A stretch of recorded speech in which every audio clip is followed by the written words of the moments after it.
This is the Polunsky unit in Livingston, death row, where the condemned are stuck in their cells 22, 23 hours a day. But walls and wire won't necessarily hold their words. One or two things are going to happen to us. They're going to execute us or we're going to get off death row. Gerald Marshall knows the odds are not in his favor. I could sit back in my cell and do nothing, or I could try to educate myself and do something. And so Marshall draws and writes. His prose and poetry have been published. His 2 books available online from respectable sellers like Amazon and Barnes & Noble. That's what keeps me sane. You might find Marshall's words intriguing.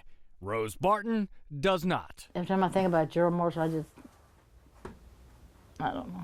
Her son, Christopher Dean, was murdered 9 years ago in a plot hatched by Gerald Marshall. It was never supposed to be a robbery at all. You see, nobody was supposed to die that night. Sure, it would look like an armed heist, but the Whataburger manager was in on it. Only he wasn't there when the gunman entered the drive-thru window. Christopher Dean was. A 38-year-old mentally impaired man proud of making team leader after 13 years working for Whataburger. He loved his job. I mean, if I would have asked him, what are you going to be buried in, Chris, he would tell me, I'm going to be buried in my Whataburger suit. And Christopher Dean was buried in his Whataburger uniform. He was shot in the head, a witness said, because he couldn't open the safe. The robbers took nothing, but Rose Barton would tell you they'd already taken enough. I can take responsibility for that, but I didn't kill their son.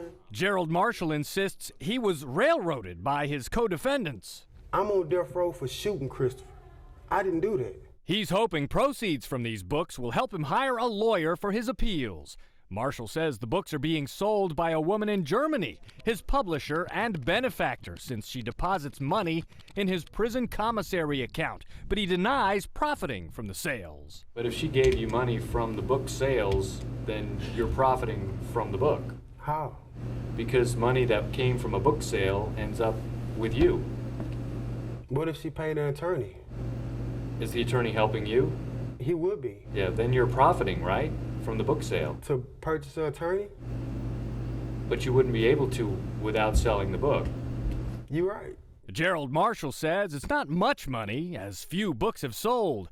But to Andy Kahn, the dollars make no difference. Whether it's 1 cent, 1 dime, $1, $5, it constitutes blood money. Whatever money he's made, it's irrelevant. And the Texas prison system is now monitoring deposits into Gerald Marshall's account. We noticed some abnormalities, and so TDCJ is conducting an investigation at this point to make sure that Mr. Marshall is not operating some sort of business from prison. Now, believe it or not, Gerald Marshall is not the only death row inmate whose books are for sale on the web. Child killer Tony Medina also has a collection of poetry available. Medina declined to talk to us about it. I'm following the rules. That's pretty much all I can tell you. In Marshall's eyes, he's not profiting from his crime because he doesn't mention it in the books. But that's not how Rose Barton sees things. It makes me feel like that he's bragging about it. In any case, Gerald Marshall tells me he is now older and wiser than the 20-year-old drug addict who sought a quick score from Whataburger. But has wisdom come too late? If I was to start over knowing what I know now, I would never be in a situation like this, ever. But all I can do now is try to make sure my son never is here talking to you behind his glass. Gerald Marshall's son is 8 years old now. The two have never touched. Marshall says he writes partly to leave his child a legacy. Rose Barton just wishes her child were still around to receive one. In Livingston, I'm Ned Hibbard, Fox 26 News.